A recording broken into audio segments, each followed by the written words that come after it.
I'm Mark Halperin. And I'm John Heilemann. With all due respect to A-Rod, we don't need no stinking juice to enhance our performances around here.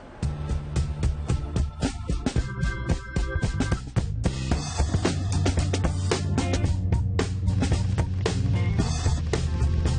got straight into my thigh like that. Right? Like that. Okay. Speaking of home runs, Happy National Babe Ruth Day, sports fans. In our lineup tonight, the weekend campaign, the Clintons feel their pain, and Jeb Bush makes it rain. But first, the Republican gay rights daisy chain. Part one, Ted Cruz does an event at an apartment hosted by two gay businessmen, at which he says same-sex marriage is an issue for the states. Part two, gay activists initiate a boycott of the venues owned by the businessmen who hosted Cruz. Part three, one of the businessmen, Ian Reisner, posts an apology to Facebook saying the reaction has shaken him to his bones. On the eve of the Supreme Court arguments over gay marriage, Mark, who has handled this particular brouhaha the worst? Three-way tie. Ted Cruz, I think, is really, if you take his explanation and the explanation or the accounts of what happened at the event, I think he's trying to have it all ways. Totally appreciate how people who support gay rights believe that this is the civil rights issue of our time, and they feel strongly. But calling for a boycott for people for associating, I think they went too far in doing that. And then this guy's apology is like the most abject apology of all time. He completely flapping in the wind. He had Ted Cruz in his house and says he didn't Google him to find out just how anti-gay marriage he was. They are all bad. It's all bad, but I think Reisner is in some ways the worst. It's like, really, even if you are a gay person who believes ardently in same-sex marriage, you can have someone over to your house who you disagree with. There's nothing wrong with that, and to cower this way in the face of this perhaps for business purposes. Yes, in the face of this chastisement in a totally craven way. It just means it's ridiculous. It's like you had the guy over, you knew exactly what his postures, what his positions were. Stand up for it and say, hey, I was doing this in the spirit of open dialogue. And he claims in his abject apology, I'm sorry, that he didn't Google and YouTube enough to understand what Ted Cruz's position was. Anybody who invites Ted Cruz to their house knows who Ted Cruz is. Yeah. Now, again, I just go back on the other hand. I think that in many ways, Senator Cruz is the least culpable of them all. But even he, I thought, putting out a statement trying to avoid trouble on the right flank was a little bit problematic. But I just go back to even some gay rights supporters will tell you the boycott for what they did goes too far. It's too far. All right.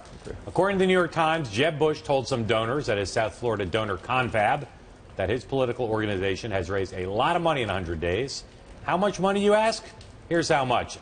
By some measures, basically more than any other political operation has ever raised this fast in recorded human history.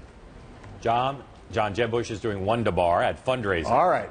But by other metrics, there is concern in some parts of the Bush world, particularly over the question of whether Jeb Bush is doing enough to define himself on his own term with skeptical voters. So the question is, besides fundraising, is the charge that Miami may be wasting part of this year or much of the first part of this year accurate? If I was a supporter of Jeb Bush, I would be nervous, scared, terrified, concerned, all of those at some level.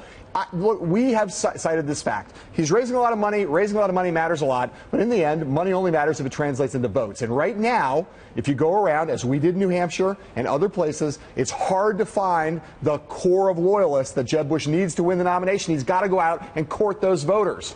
But some Bush folks push back on the notion that he should get in the race, start raising money, be an announced candidate. And they say, look, he's traveling around. He's trying to define himself. I think there's a lot of costs to not getting in. And the two biggest ones to me, and this is from Republicans close to Jeb Bush who want him to be president. One is you cannot define yourself on the same terms if you're not a candidate as if you're a candidate. Right. You just can't. Right. And the other is this looks too cute by half. He's a full-time presidential candidate who's undeclared. Yes. It ruins the authenticity brand that is one of his calling cards. And he has issues that are problematic with the base. I think he can get over those issues, but he got to get over them. He's got to make the argument.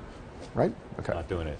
I'm waiting for James to come on here and tell me to shut up. All right. Because he was in Florida, Jeb missed two major cattle calls in the Republican Party this weekend, a summit in Iowa and a Sheldon Adelson impress-a-thon in Las Vegas. Lots of candidates and potential candidates got high marks at those events. Mark, who, and you're not going to say Jeb Bush, so who other than Jeb Bush won the weekend? I got two picks for this. First is Iowa conservatives. You had not Jeb Bush, not Chris Christie, but almost every other major candidate in Iowa. Toady and kowtowing. Well, all speaking a really conservative message. There were no Sister Soljacks. Right. Rick Santorum talked about international relations and the economy. The rest of them talked talked about social conservative issues. Right.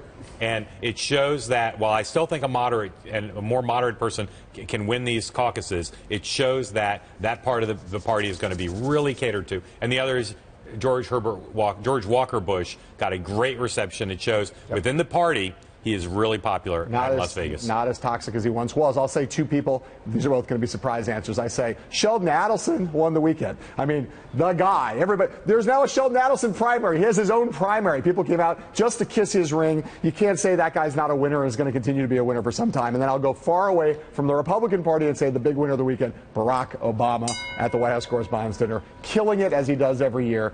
Whatever you think about him, and it's on the partisan basis, he's a great comic performer. He was good, but he's been better. All right, James, tell us. Oh, there's James. Another day of bad news in the media for the Clinton campaign. Item number one, the Clinton Foundation has acknowledged, quote-unquote, mistakes in the handling of some of the foreign donations it took. Item number two, Bill Clinton reportedly got paid $200K by Goldman Sachs for a speech he gave in 2011. That was months before the Gotham City firm started lobbying the Clinton State Department, that according to the International Business Times. And if you missed the Sunday shows, here's a sampling of what the Clintons got.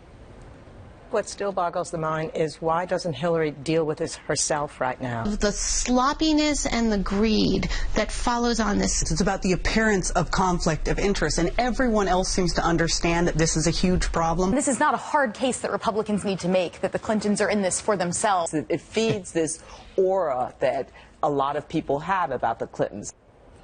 So that's a lot of negativity, including some from normal Clinton allies. So the question would be, how is Hillary Clinton going to turn the page? Perhaps by asking Iowans to literally turn the page with a dramatic op-ed in the Des Moines Register under the byline of Hillary Clinton special to the Register. The column, however, was so anodyne it wouldn't make news on the slowest news day of any political year. So, John, question we've asked before and we're going to ask again, is the Clinton Foundation controversy burning out or blowing up? I don't think either one. It's not burning out. That's the one it's not doing. Blowing up, it's kind of already blown up. Look, the guy's book is not even out. Schweitzer's book's not even out. There's going to be more stuff in that book. There are now hundreds of reporters chasing leads on this story. I think this thing could burn for a while unless Hillary Clinton does something to douse it, and she's not coming close to doing that yet. We said it about Jeb Bush. I'll say it about Hillary Clinton.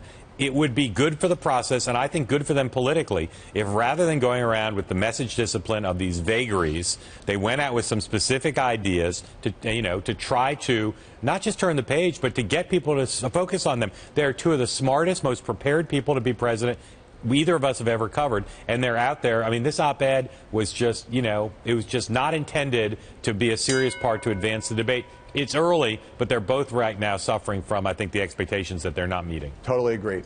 We do not normally do this on the show, but, man, the video from the air of the chaos in the streets of Baltimore right now is just impossible to ignore. After the funeral of Freddie Gray, protesters attacked the police, and things got really ugly in the streets of Baltimore today. As I said, Mark, what does this mean for that city? This today is just the latest outbreak. We had some over the weekend as well. The mayor and the rest of the city is really going to have to get their arms around the unhappiness, and so far they haven't been able to do it. And it's surprising to me because this is a city, a relatively diverse city, African-American mayor. This is a city that should be able to handle this, and right now they're not. This is an episode out of The Wire right now, and it's a diverse city, but it's a city where there's been tension between the African-American community and the police department for a long time. There's been simmering for a while. You've got all the urbaneness of New York, though not as big. It's bigger than Ferguson and smaller than New York, which is actually almost the worst possible thing because there's enough to really have this get out of control and not enough to cushion it as there was in New York around the Eric Garner thing. It's bad, and someone's going to have to get it. You can be outraged in Baltimore, but let's pull it together. All right. Okay, here we go. Coming up,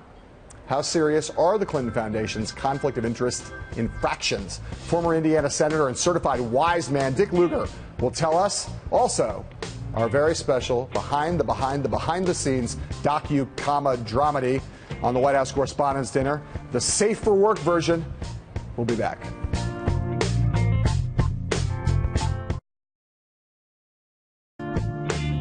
Our guest tonight is now president of the Lugar Center. Our older viewers will know him as Richard Nixon's favorite mayor. Our younger viewers as a former senator from Indiana, for a time chairman of the Foreign Relations Committee. Senator, thanks for coming in. Thank you very much. You were one of many people, including many senators, concerned when we had this unusual situation at the beginning of the Obama administration. Hillary Clinton as Secretary of State with her husband leading a very large foundation. You had concerns, again, as did others, about contributions to the foundations as well as President Clinton's speaking fees. Just tell us what the sort of nature of your concerns were at the time, what you wanted to be on guard against for the public interest.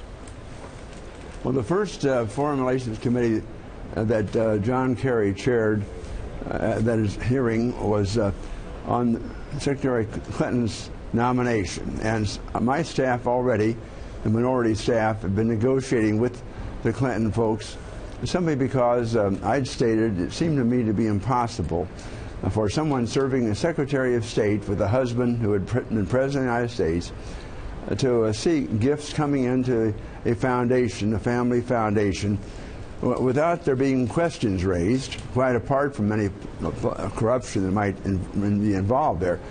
And so we made this very clear in the hearing, in questions then, in the floor statement I made at the time that she was confirmed. I must add that I said that I was going to support her. In fact, I used the term, you need a big leaguer to be Secretary of State in this regime, and I think that she was a big leaguer. But the problem was then, and the problem still is now, in my judgment, because the gifts have continued to come into the Clinton Foundation. They've done great work, a lot of international humanitarian work. But the fact is that my formula for her was, so long as you serve as Secretary of State, no foreign gifts should come into the foundation. Now, that alleviates the problem. Now, if you don't want to go that route, we had a set of stipulated ideas as to how you might mitigate the disaster. So, Senator, based on what's been disclosed now about what the foundation did, what would you say is your level of concern or outrage about what the Clinton Foundation and Secretary Clinton did? Well, I don't have necessarily a sense of outrage. I'm not attempting to judge specifically gift by gift. I would just simply say that the situation is one that is simply made for misunderstanding internationally, quite apart from in this country. That is, there will be persons, private individuals, quite apart from governments, who believe that they will curry favor with the United States of America and gain maybe special concessions through gifts to the foundation. This really has to be taken off the table. I think at this point, the Clintons are embarrassed by the situation. They're saying, well, mistakes were made and some type of tax form revision may need to be made. We'll tidy the situation up. But it's a more fundamental one. And it ought to be faced now, and it ought to be faced with a pledge, simply no gifts while a person serves as President of the United States or Secretary of State. Let me ask you, Senator, one of the things that you said at the time, you said, look, back in 2009, you said this is going to be up to Bill Clinton and Hillary Clinton. They're the only ones who can can do this the right way and maintain a sense of confidence and trust that there are no conflicts of interest.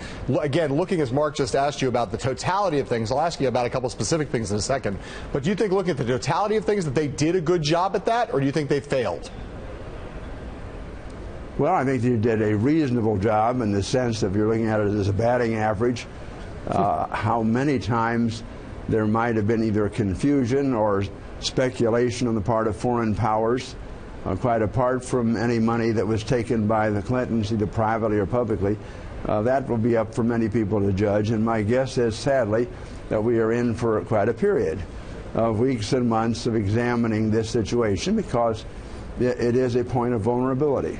Does it bother you? There's been one reported incident where the government of Algeria made a donation to the foundation after the earthquake in Haiti that was not disclosed to the State Department as far as we know at this point. Does that specifically give you pause or a sense of concern? Yes, it does. The State Department, even under the rules that the Clintons were proposing, was supposed to know about all of these things.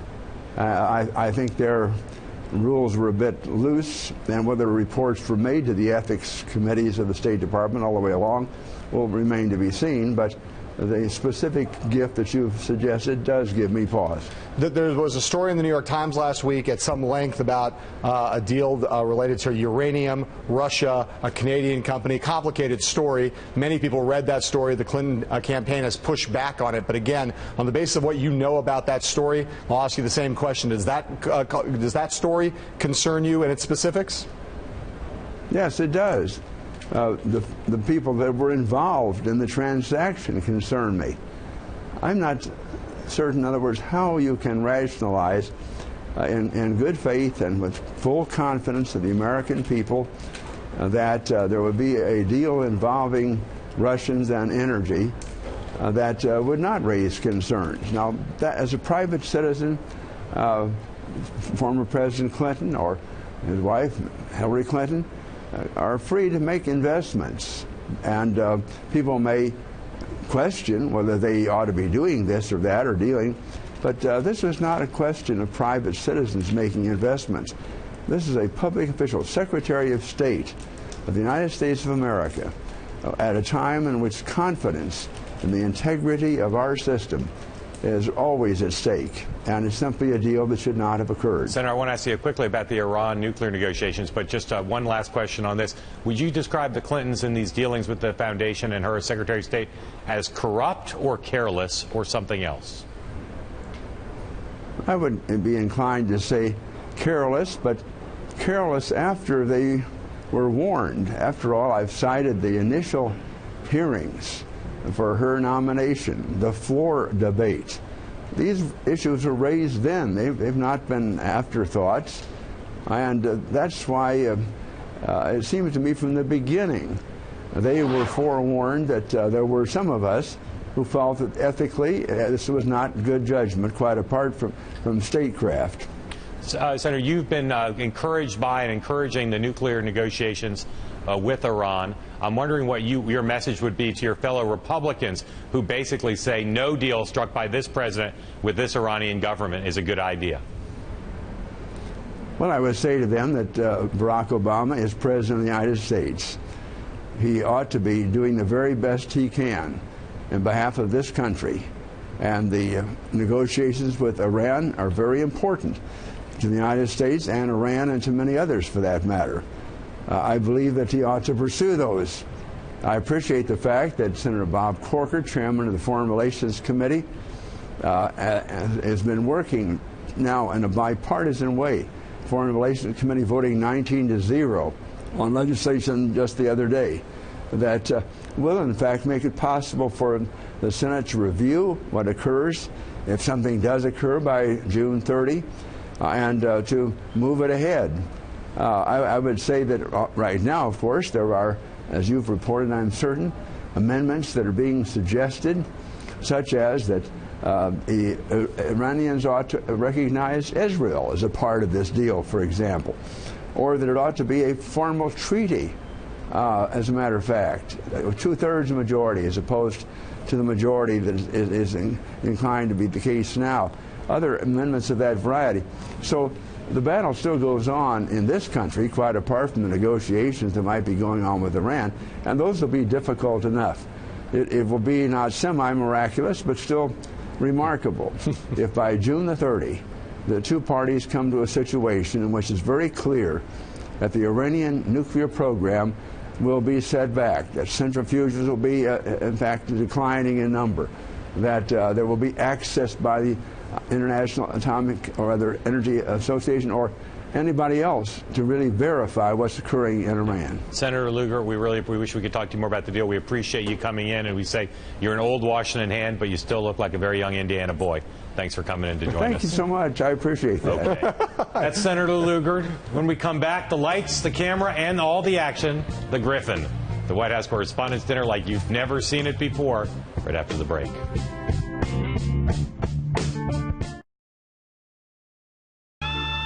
We went to the White House Correspondents' Dinner that infamous tornado of journalists, politicians, celebrities, and cocktails that make Washington such a lovable and or detestable place, we asked our resident Griffin Hammond, to put together a short film about what it's like to cover the people who cover things.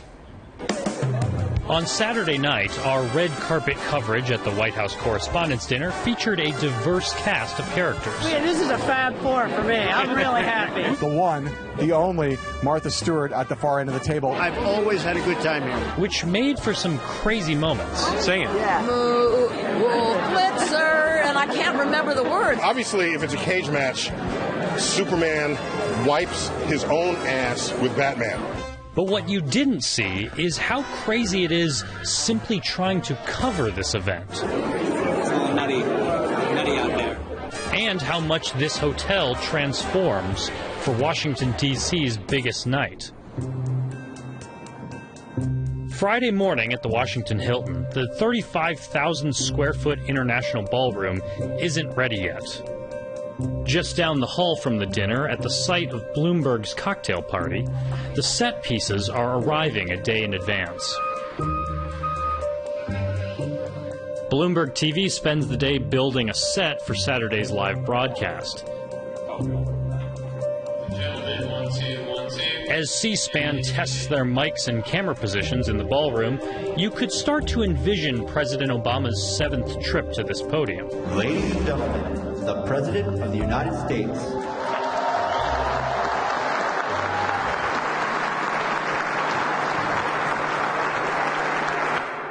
Even empty, this is an intimidating room to stand in front of.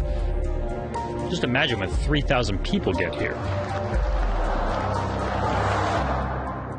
And they're going to funnel most of these attendees through this entryway.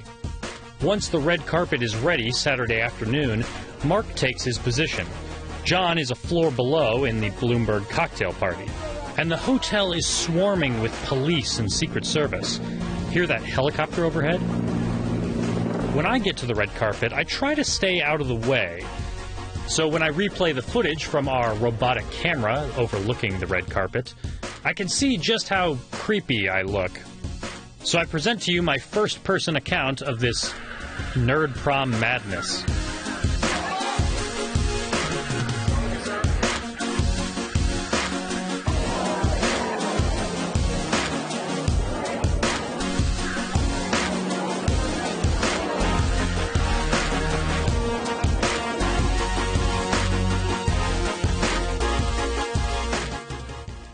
We had an incredible time. Our thanks to the one and only Clyde Frazier, our special fashion and athletics correspondent at the White House Correspondents' Dinner. Thank you, Walt. We look forward to doing it again with you next year. Up next, we have got news about something completely different featuring John Cleese. John Cleese?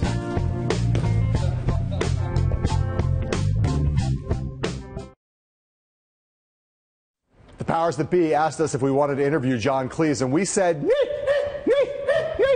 that's later this week. Stay tuned. Up next, taking stock and on the radio, it's Bloomberg Law. And in honor of tonight's big dinner at the White House, the United States President and the Prime Minister of Japan, we say to you, Ja Mata Sayonara.